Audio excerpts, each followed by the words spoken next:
Zdravím všetkých, vítajte v tutoriáli Glatechu. Pozrieme sa teraz na to, ako do svojho dokumentu dostanete titulnú stranu. Titulná strana môže vyzerať všeliak, niekedy jej vzhľad predpisujú nejaké univerzitné pravidlá, napríklad v prípade záverečných prác, inokedy je to čisto na vás.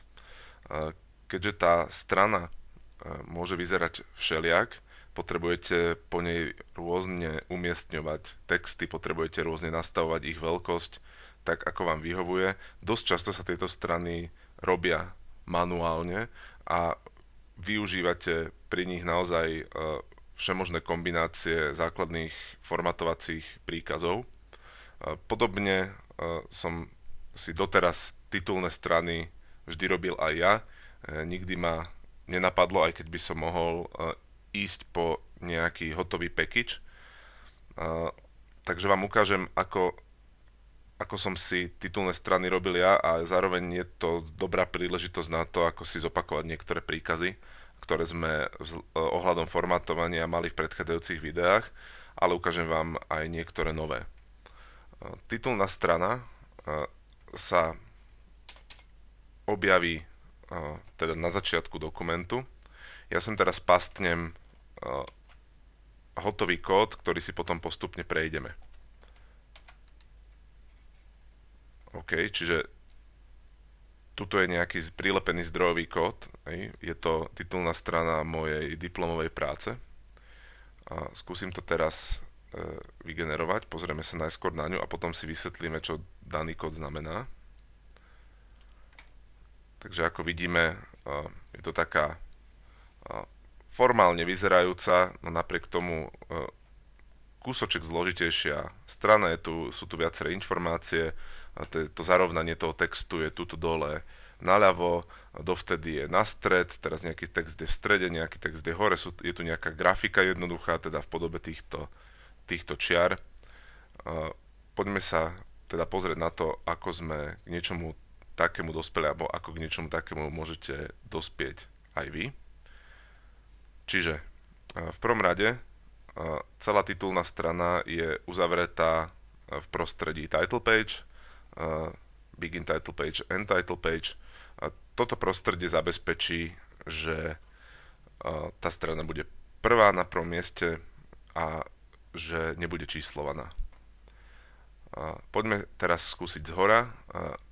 Je tu ako prvý nám už známy príkaz centering, vďaka ktorému všetko, čo po ňom nasleduje až do odvolania, bude vycentrované na stred.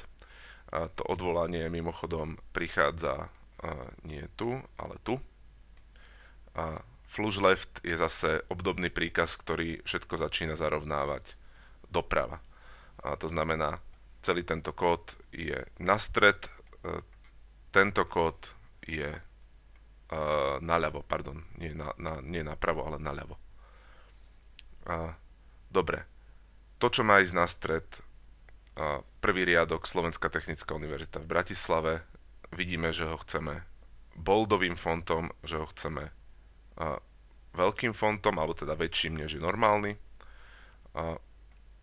Tu ďalej príkazom RM odstraňujem tento efekt tohto BF, to znamená, odteraz bude ten font obyčajný, teda nie je tučný, a bude kúsoček menší. Vidíme, tuto to L-ko je veľké, tuto je L-ko malé, čiže druhý riadok Fakulta informatiky, informačných technológií bude pôsobiť menší. Môžeme sa na to pozrieť, je to naozaj tak.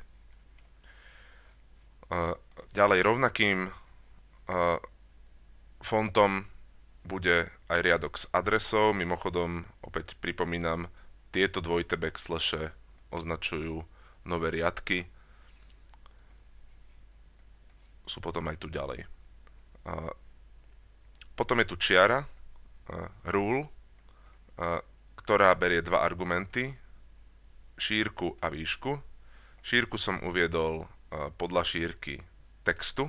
Tá môže byť pre rôzne dokumenty rôzna. Keď túto stranu potom kopírujem niekde inde, uľahčí mi to jej prispôsobenie na danú veľkosť strany. Tu na toto je viacej natvrdo, sú to v princípe 2 pixely hrúbky tej čiary.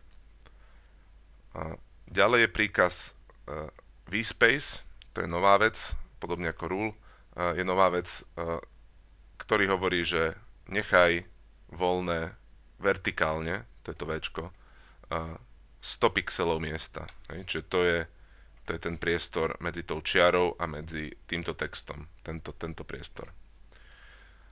Ďalej nasleduje samotný text, opäť ho chcem boldom, chcem ho veľkým fontom, ešte väčším než je tu na toto.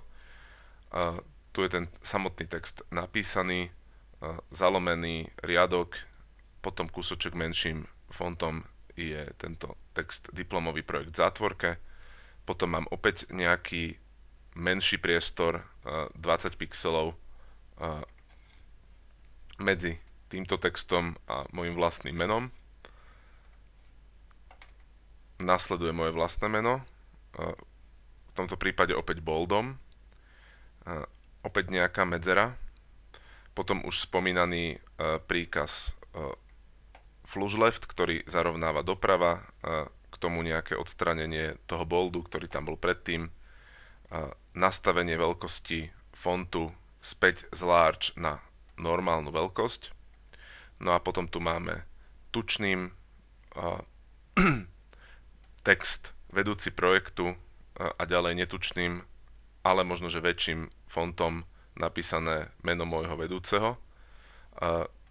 Za ním znova prepnutie veľkosti fontu na normálnu veľkosť. Potom opäť čiara a potom obdobným spôsobom ďalšie informácie myslím, že už netreba vysvetľovať. Dá sa povedať, že viaceré veci sú tu natvrdo. Napríklad riešiť by sa dalo automaticky, alebo teda trošičku viac šikovne to, aby tieto vertikálne medzery neboli natvrdo, ale aby sa prispôsobovali, dajme tomu, množstvu textu tu, prípadne množstvu textu tu. Ale to som si aj v tom čase hovoril a hovorím si to aj teraz, že to by som asi už neriešil. Jednoducho skôr mám tendenciu potom sem ísť tú hodnotu prepísať, keby sa mi náhodou stalo, že mi časť tej strany pretečie nižšie, napríklad, že táto informácia už by prešla sem. Čiže netvrdím, že toto je ideálne riešenie titulnej strany, ale je to celkom zaujímavý kus kódu na začiatok, s ktorým sa môžete hrať a ktorý kombinuje viaceré spôsoby formátovania tohto, respektíve formátovania v LaTeXu. Je tu možno, že jedna zaujímavosť. Tu som naschvál nechal prázdny riadok. Prázdny riadok, ako vieme, v LaTeXu znamená nový odstavec. Keby tu ten prázdny riadok nebol, mal by som menší problém. Konkrétne problém by bol s prvou časťou môjho nadpisu, nakoľko LaTeX by predpokladal, že je súčasťou tu na tohto odstavca a nevykreslil by to teda správne, tak ako potrebujeme, preto je tu ten prázdny riadok. Dobre, toľko ohľadom titulnej strany a uvidíme sa v ďalšom videu.